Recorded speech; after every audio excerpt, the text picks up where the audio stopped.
Hello guys, welcome. We're going to continue Sengkang Secondary School's 2023 end of year examination for 3G2 Science Physics. Again, the focus or intent of these videos is for you to work on identifying keywords, doing a question analysis so that you actually understand what's the intent of the question, and to make connections between the words that's being used or the phrasing that's being used in the question with getting your right answer. So this is I really think it's a very good practice that we're going to do, and I hope that you actually follow. You try to model after what I do, and we practice making connections to see with words and what they actually mean, or what they are trying to ask, or what they're trying to test you with it. Okay, so we will start with the 2023 Sengkang paper, and hopefully from here you will see an improvement in your in your results for your paper 2, which a lot of you are actually struggling with for the non calculation questions. Okay, so the first question 1A, is on chapter 1. Right, it's on chapter 1, and this is on scalars and versus vectors. Okay, so they're asking you classify the following physical quantities in table 1.1 below: energy, friction, length, and velocity. Scalar, and vector. These are the two headings of the table.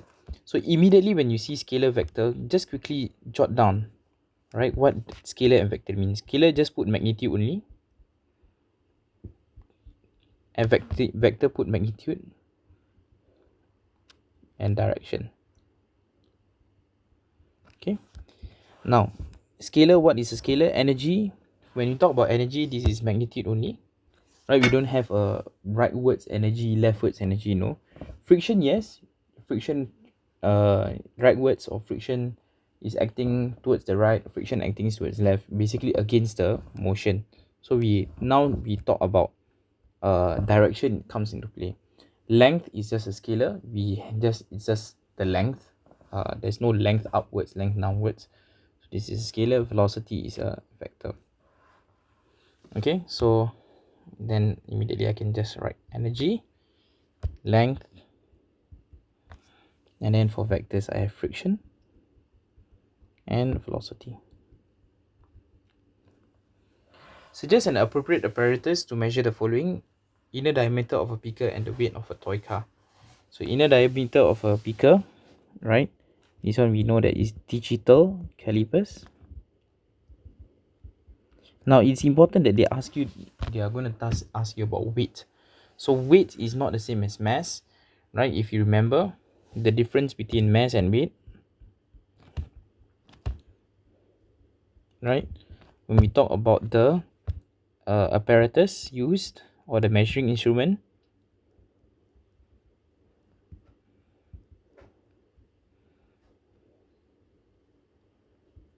for mass we can use electronic balance, and we can also use, what else can we use? We can use electronic balance, we can also use beam balance. But for weight we use a spring balance. Okay, so we have to use spring balance.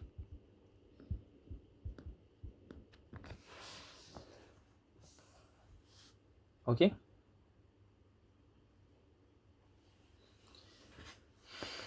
question 2. So this is still in chapter 1. This is on measuring instruments.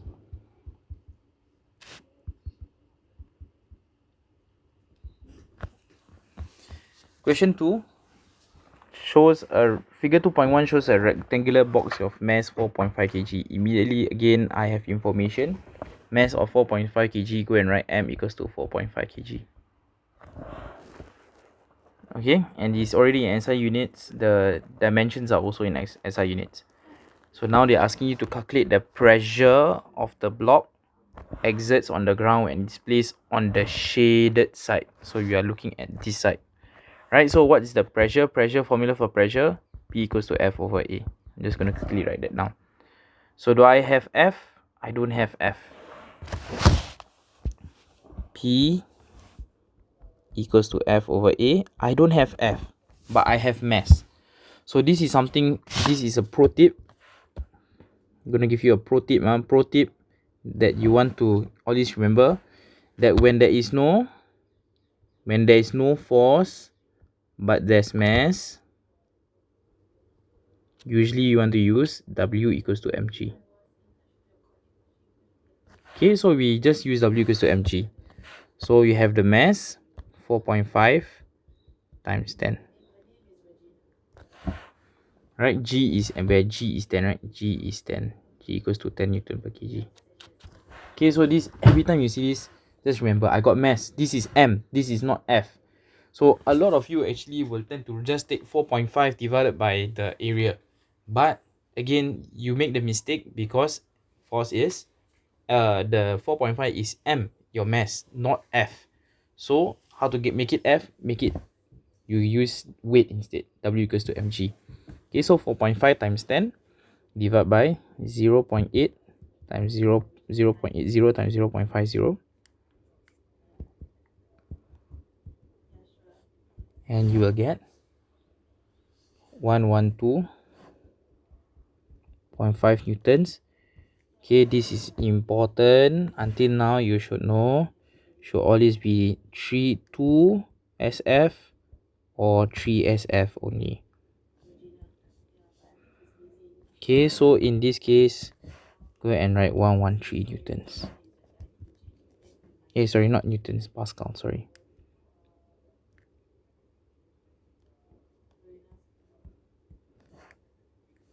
Okay, can. Now the block is now placed on the smallest side, BEFD. Now it's on the smallest side. Will the pressure exerted by the block increase or decrease compared to your answer in A? So again, just go and write P equals to F over A, pressure. They are asking for pressure. Now, when we talk about when we give a formula, we want to explain everything in the formula. We need to explain P, we need to explain A, and we need to explain F. So you have to explain F also, right? So sometimes we often miss this out. Okay, so will the pressure increase or decrease? Let's look what happened to A. A now is on the smaller side, so A decreases. If A decreases, pressure increases. What about the force? The force, it is still the same block, so it still remains the same. So it's unchanged. So I will say that the pressure increases.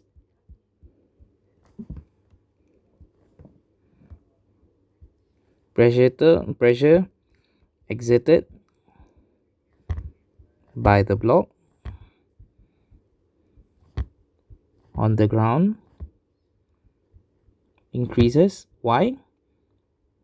Since the force exerted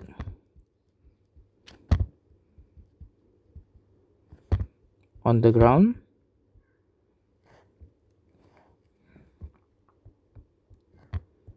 is unchanged,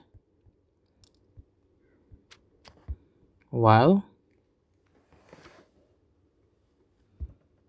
so now we talk about contact area, the A, right? Contact area decreases. Simple as that. You get your full marks, full 2 marks. Why? This is your 1 mark. You talk about the force being constant while the contact area increase. This is your next mark. Okay.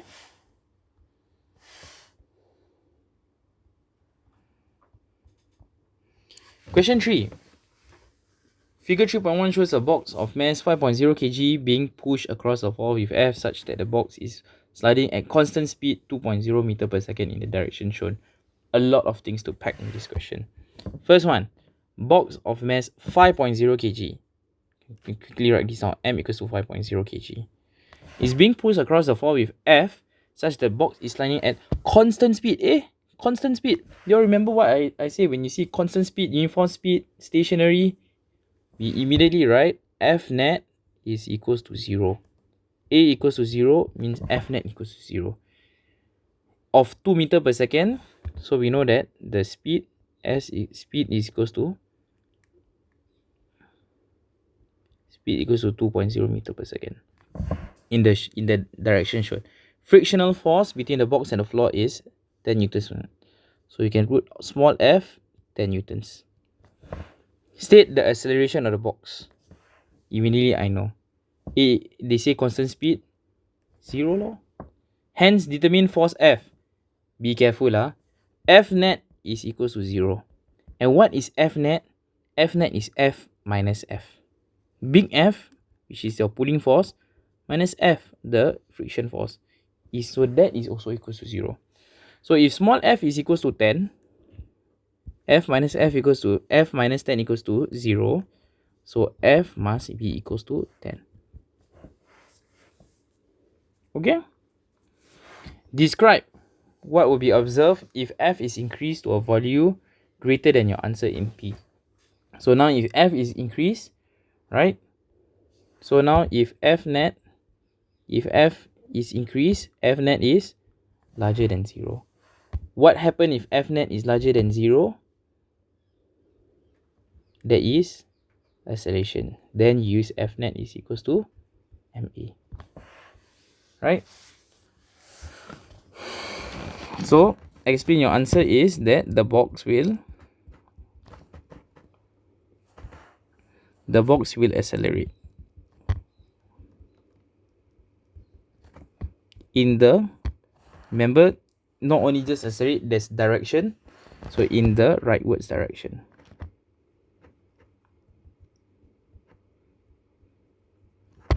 Direction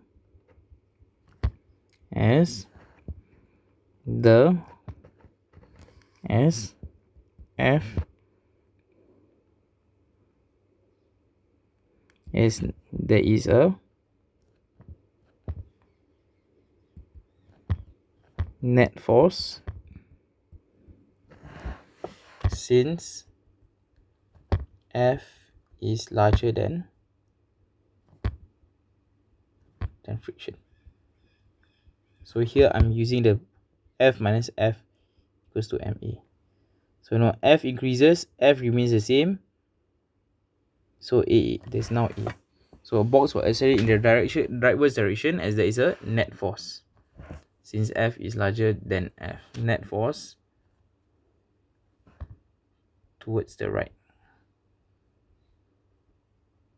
Or you can use resultant force also. Okay. Question 4. Shows a marble that's placed on the table. Right? X and Y shows two main forces acting on the marble. X and Y. State the name of the forces X and Y. So X, here is your normal contact force.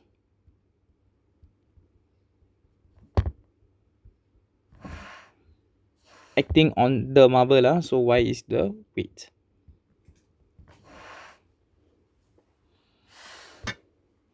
Mass of the marble is 30 grams. M equals to 30 grams. Again, have the habit, if I talk about mass of the marble is 30 grams, I'm going to write,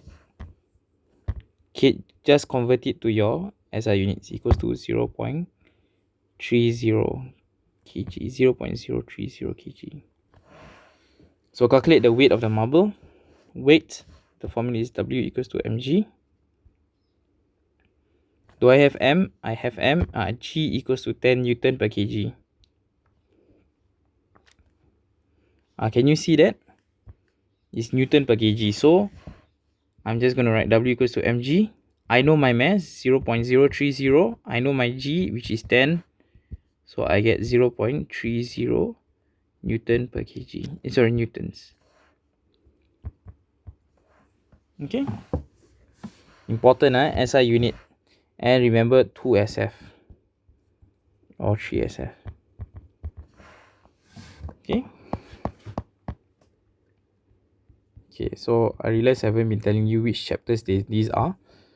For question 2, we are talking about chapter 3 in terms of pressure. Here is also pressure. Chapter 3, we are using chapter 4, we are looking at unbalanced forces. Okay, we are looking at balanced versus unbalanced forces,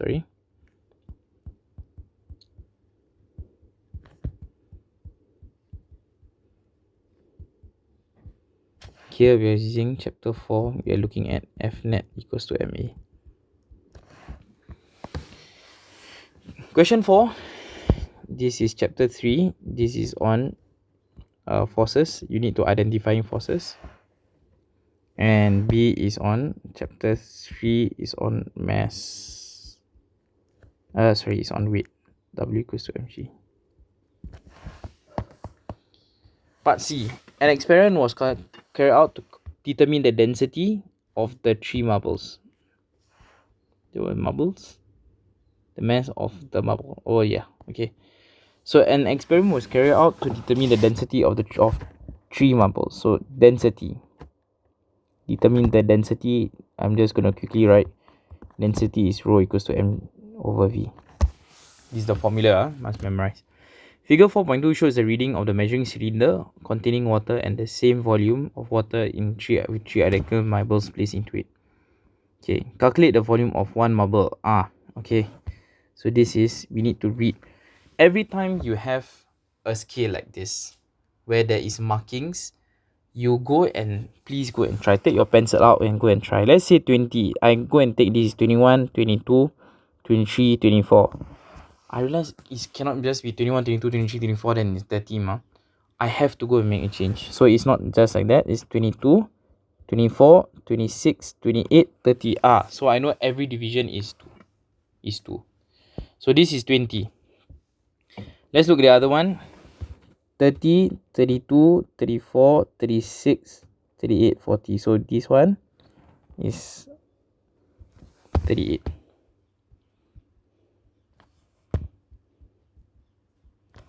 Okay, so the volume is equals to 38 minus 20. Don't forget to divide by 3 because we are looking at 3 marbles.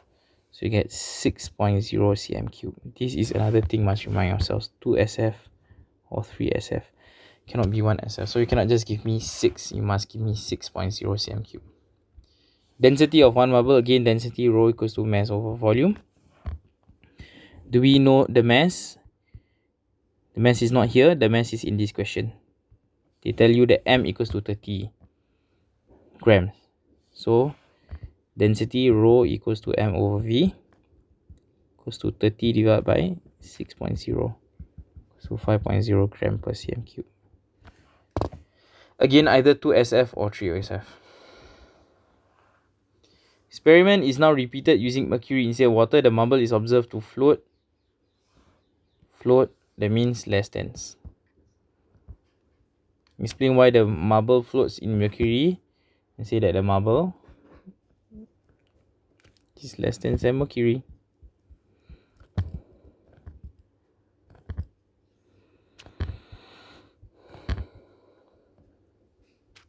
Okay. Alright, hang in there. We have just 2 more questions left. Okay, this is a section B, 2 choose 1. You can choose which question you want to attempt, but I will be showing both. Okay, diagram shows, before I continue, this is on chapter 3 on density, topic on density. Okay, section B, this is on kinematics. So this is chapter 2. And I told you it's you will always see kinematics graph. You cannot run away. So we have kinematics graph. First thing first, I see a kinematics graph. First thing I'm going to write is DSA. I'm going to write my DSA. I'm going to read the axis. It's a speed time graph. So this is a speed time graph.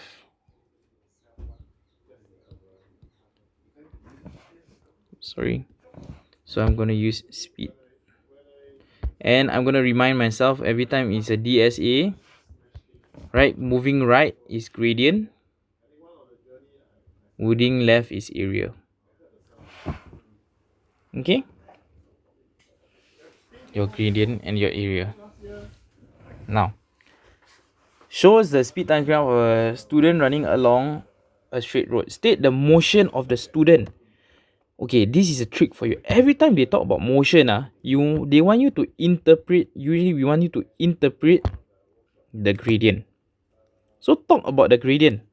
And in this case, it's a speed time graph. So the gradient refers to the acceleration, right? So interpret the gradient and link it to what the gradient represents. So gradient actually represents if to acceleration. So let's look at question at part 1. State the motion of the student when time is between 0 to 20. So 0 is here, 20 is here. What is the gradient like? It's a constant gradient, right? So what does it tell you? If there's a constant gradient, that means it is moving in constant acceleration. Whereas 20 to 50, you will see that it's a straight, it is flat. So if it's flat, 20 to 50, there is no gradient, zero acceleration, so it's moving in constant speed. Can you see that? Okay.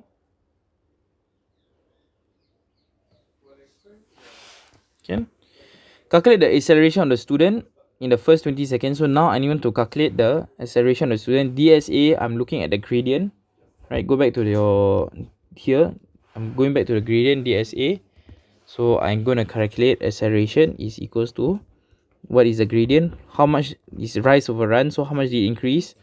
4.0. How much did it go in front? 20.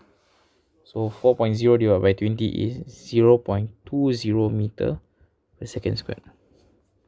Again, 2SF or 3SF, 0.20. Calculate the distance travel. So distance travel, I know this is area under the graph for during the first 50 seconds. So this whole journey is 50 seconds. So I got one triangle and one rectangle, right? So distance is equals to half times 20 times 4 plus what's this, 50 minus 20 times 4.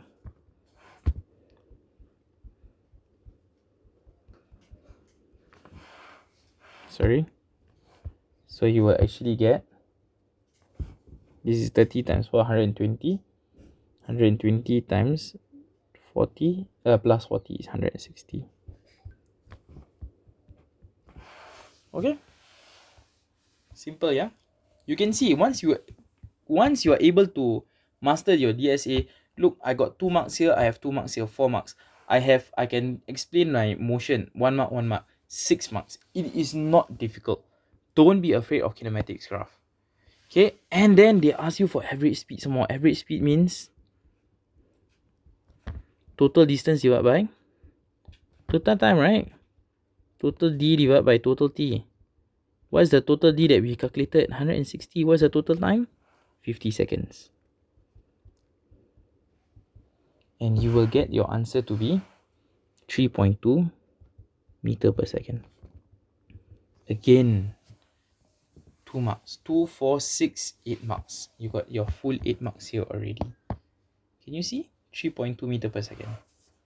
Easily done. Don't be afraid of kinematics graph. This DSA is a powerful tool. Very powerful tool. You just need to use it. Okay, remind yourself, gradient is to the right, area is when it moves to the left. So I'm going to talk about, and when you talk about motion, is interpret. Out of all these questions, 2, 4, 6, 8 marks, the hardest is your A. Probably your hardest. Okay, because B, C, I just need to know gradient, I need to know your distance. Then it's total distance divided by total time. This one, you need to maybe interpret a bit of the graph. But it's a very easy graph to interpret. Okay, so 8 marks down. Question 6. John exerted an average force of 150 newtons to pull his bow and arrow backwards by 0.5 meter. Okay, so a lot of information. Let's do this. Average force of 150 newtons. So I put F equals to 150 newtons. Pull your arrow backwards by 0.50. So somehow distance is 0.50 meters. Calculate the work done. So they say work done. For pulling, we know that work done is equals to force times distance. So work done equals to force times distance. I actually have all this information. 150 times the distance, 0.50. I get 75, not newtons, 75 joules. John then released the arrow of 0.24 kg. Oops, now I give a new thing. We have mass. M is equal to 0.24 kg with a speed of 25 meters per second. V equals to 25.0 meter per second. Calculate the amount of kinetic energy that it's possessed. Kinetic energy. So EK is equals to half mv squared. You must make the attempt to memorize these formulas. Half mv squared. So what? So I just substitute 0.24 times 25.0 squared. Another easy substitution, you'll get the answer to be 75 joules also. Okay. The alternative way is I can immediately recognize that it's the work done by the boy. 75 joules. The arrow reached the highest point, state the amount of energy in the gravitational spot at the highest point. So at the highest point, the peak, your gravitational is, the total energy is the same. So 75. This one is an important concept. It says total energy is the same. Okay. So this is on, okay, let's go back. This chapter 2 kinematics. The whole thing is on kinematics graph. This one is chapter 6 on, this is on energy, this is on work done. This is chapter 6 on work done. This is on this is on chapter 6. This is on EK. This is chapter 6 on conservation of energy.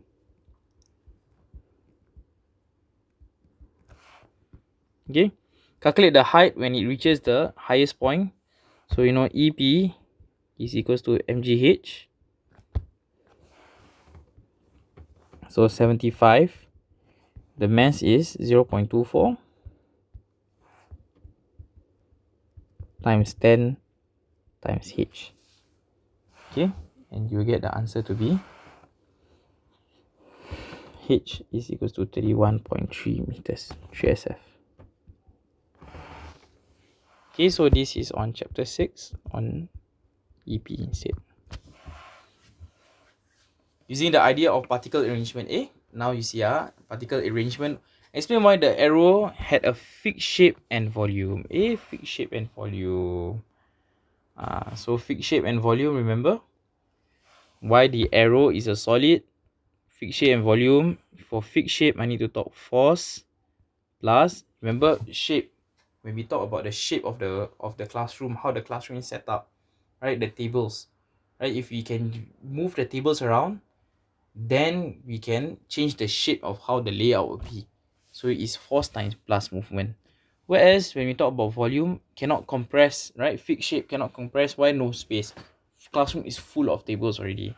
So this is force plus arrangement. Okay. So explain why there's fixed shape is because the arrowhead particles in the arrow are closely packed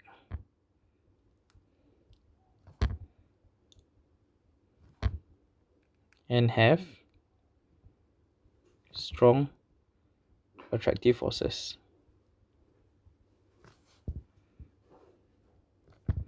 Between them,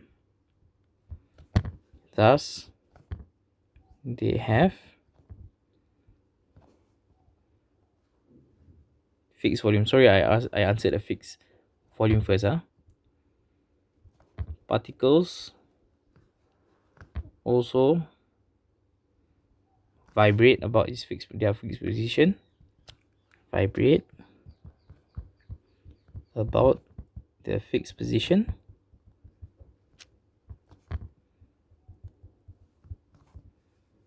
Thus, they have fixed shape.